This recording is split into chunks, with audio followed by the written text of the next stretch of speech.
Hello friends, welcome to Indian study पर आपका स्वागत है। दोस्तों, आज की इस वीडियो में मैं आप लोगों के लिए जीके का टेस्ट लेकर के आया हूं, जो कि आपके आने वाले एग्जाम यूपीएसआई के लिए बेहद इंपॉर्टेंट है। वीडियो को एंड तक जरूर देखिएगा, क्योंकि लास्ट में मैं आपसे क्वेश्चंस भी पूछूंगा और उसका आंसर आपको कमेंट बॉक्स में बताना होगा। साथ ही साथ इस वीडियो की पीडीएफ डिस्क्रिप्शन में टेलीग्राम चैनल का लिंक दिया हुआ है, वहां से आप प्राप्त भी कर सकते हैं। पहला क्वेश्चन सर आपके सामने, सदोष लाभ से क्या अभिप्राय है? जल्दी बताइए, सदोष लाभ का मतलब क्या होता है सर? जल्दी बताइए, इंपॉर्टेंट क्वेश्चंस। तो सदोष लाभ का मतलब होता है कि विधि विरुद्ध साधनों द्वारा संपत्ति का लाभ। पहला ही ऑप्शन यहां पर आपका बिल्कुल क्या हो जाएगा सर? करेक्ट हो जाएगा। नेक्स्ट क्वेश्चन से आपका कि कोई व्यक्ति विधि मानसिक विकृति से पीड़ित था, यह सुनिश्चित करने का निर्णायक समय कब होता है? तो यह सुनिश्चित करने का जो निर्णायक समय होता है वो होता है कार्य करने का समय। तीसरा ऑप्शन करेक्ट। भारतीय दंड संहिता 1960 की किस धारा में सिक्का की परिभाषा को वर्णित किया गया है? जल्दी बताइए। तो सही आंसर आपका क्या हो जाएगा सर? धारा 203, सॉरी धारा 230। तीसरा ऑप्शन यहाँ पर आपका बिल्कुल करेक्ट। सूचना का अधिकार अधिनियम भारतीय संविधान के किस अनुच्छेद के अंतर्गत आता है? Important question. तो सही आंसर हो जाएगा आपका अनुच्छेद 18। दूसरा ऑप्शन करेक्ट, ठीक है। और इसमें उपाधियों का अंत भी समाहित है ना, इस बात को भी ध्यान रखना। तो दूसरा ऑप्शन यहाँ पर आपका बिल्कुल करेक्ट होगा। सूचना का अधिकार अधिनियम 2005 की कौन सी धारा समुचित सरकार को परिभाषित करती है? तो सही आंसर हो जाएगा धारा 2 का पहला ही ऑप्शन यहाँ पर आपका बिल्कुल क्या हो जाएगा सर? करेक्ट हो जाएगा। नेक्स्ट क्वेश्चन से स्टार्ट करने से पहले मैं आपको बता देता हूं, देखो दोस्तों, अगर आप उत्तर प्रदेश के किसी भी एग्जाम की तैयारी करना चाहते हैं, फिर चाहे आपका यूपी एसआई हुआ, यूपी ट्रिपल एससी पीटी हुआ, यूपी लेखपाल हुआ, बीई हुआ, यूपी पीएससी हुआ, जितने भी उत्तर प्रदेश के अंदर आगामी एग्जाम है, उन सभी की अगर आप तैयारी करना चाहते हो तो केवल एक ही सब्सक्रिप्शन के साथ इन सारे एग्जाम की तैयारी कर सकते हो।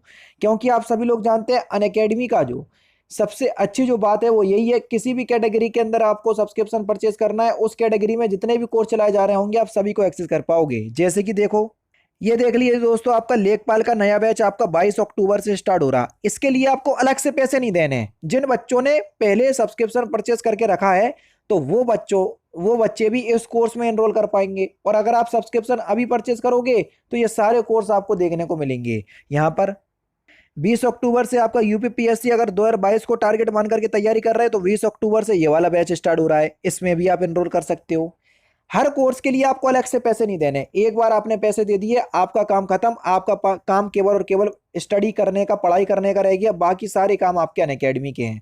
सारे कोर्सेज के लिए आपको केवल एक ही बार पे करना है, उसके बाद आपको केवल और केवल तैयारी करना है।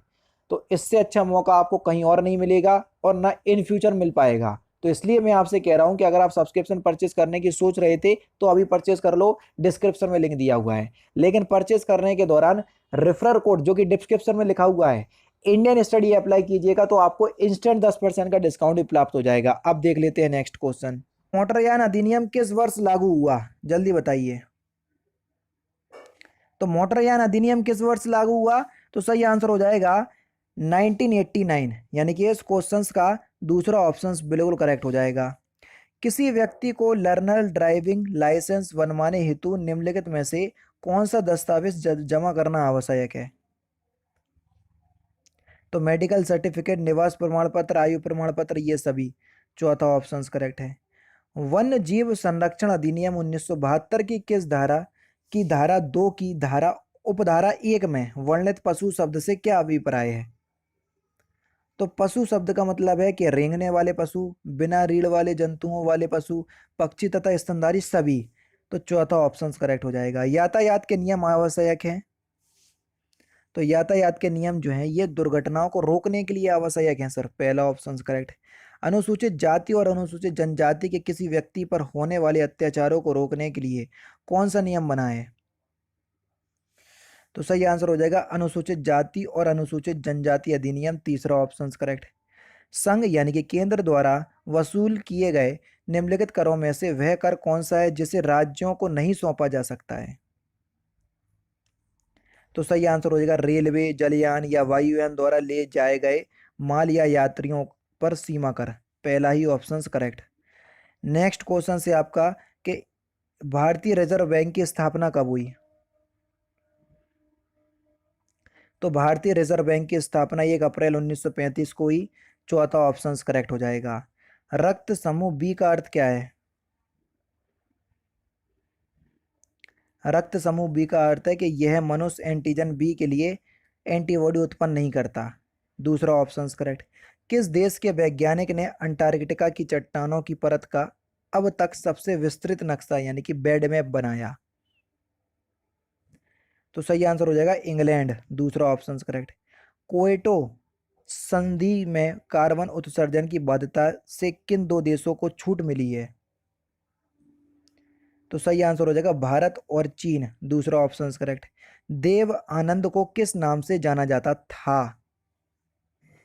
तो इनको हम सदाबहार अभिनेता के नाम से जानते थे, दूसरा ऑप्शन करेक्ट। नेक्स्ट क्वेश्चन, निम्नलिखित में से भारतीय संविधान के कौन से अनुच्छेद में किसी भी रूप में अस्पृश्यता निषेध के लिए प्रावधान है? अनटचेबिलिटी का अंत या समाप्ति किस आर्टिकल में पढ़ लेते हैं? आर्टिकल नंबर 17, दूसरा ऑप्शन करेक्ट। निम्नलिखित में से मूर्ति कला के क्षेत्र में कौन प्रसिद्ध है? तो मूर्ति कला के क्षेत्र में प्रदोष दास गुप्ता जो है प्रसिद्ध हैं, दूसरा ऑप्शन करेक्ट।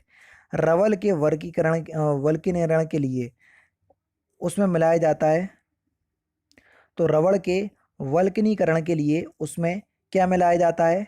सर सल्फर मिलाया जाता है, पहला ऑप्शन करेक्ट। पुरातत्वीय खोजों के काल निर्धारण के लिए निम्नलिखित में से किसका प्रयोग किया जाता है?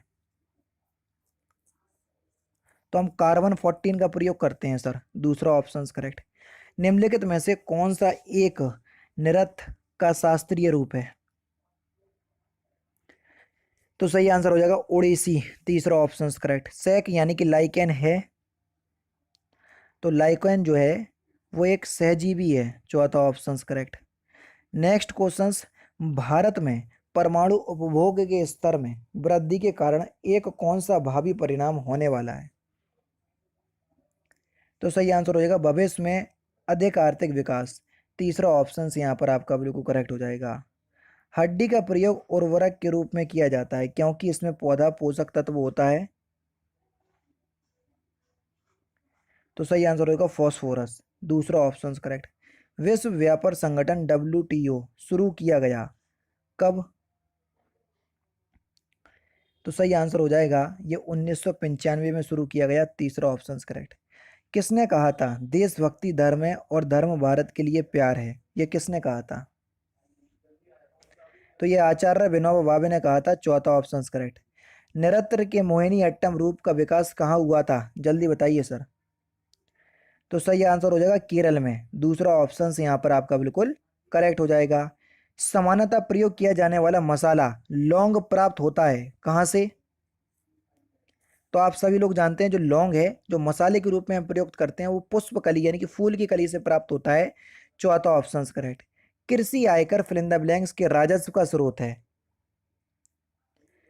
तो कृषि आयकर राज्य सरकार के राजस्व का स्रोत है, दूसरा ऑप्शन करेक्ट।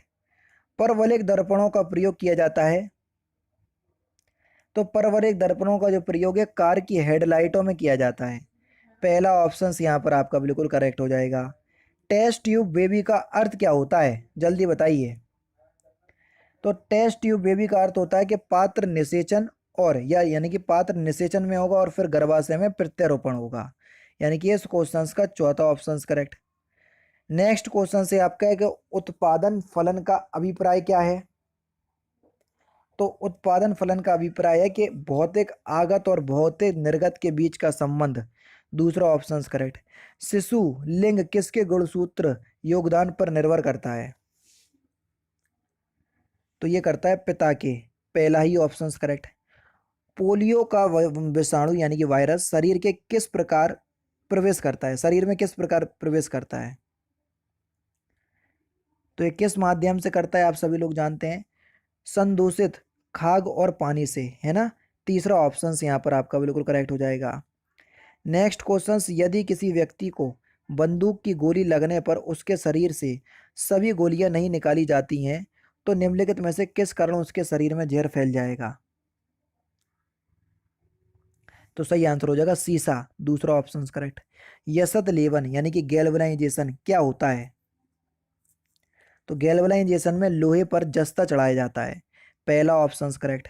संपत्ति के अधिकार को मौलिक अधिकार की सूची से किसके शासनकाल के दौरान हटाया गया था? Important questions. तो भैया 44वां संविधान संशोधन था, 1978 की बात है, और उस टाइम सरकार किसकी थी? जनता पार्टी, प्रधानमंत्री थे मोरारजी देसाई, दूसरा ऑप्शन करेक्ट है। विश्व में सर्वाधिक व्यस्त समुद्री व्यापार मार्ग कौन सा है? तो सही आंसर हो जाएगा अटलांटिक महासागर। और लास्ट क्वेश्चंस, बार बार बाढ़ आने का मुख्य कारण क्या है? तो इस क्वेश्चंस का आंसर आप मुझे कमेंट बॉक्स में बताएंगे कि बार बार बाढ़ आने का कारण क्या है। तो दोस्तों ये थे आपके 40 जीके के इंपॉर्टेंट क्वेश्चंस जो कि मैंने आज के इस वीडियो में आपको कंप्लीट करवा दिए। वीडियो अगर आपको अच्छी लगी हो तो प्लीज़ दोस्तों वीडियो को लाइक और शेयर जरूर कर दीजिएगा। तो दोस्तों फिलहाल की वीडियो में तो सिर्फ इतना ही। अगर आपको वीडियो पसंद आए तो प्लीज़ दोस्तों वीडियो को लाइक कीजिए, शेयर कीजिए और साथ ही साथ हमारे चैनल को सब्सक्राइब करना ना भूलें, क्योंकि मैं रोजाना इसी तरह के वीडियोस आप लोगों के लिए लाता रहता हूँ। नमस्कार दोस्तों, जय हिंद, जय भारत।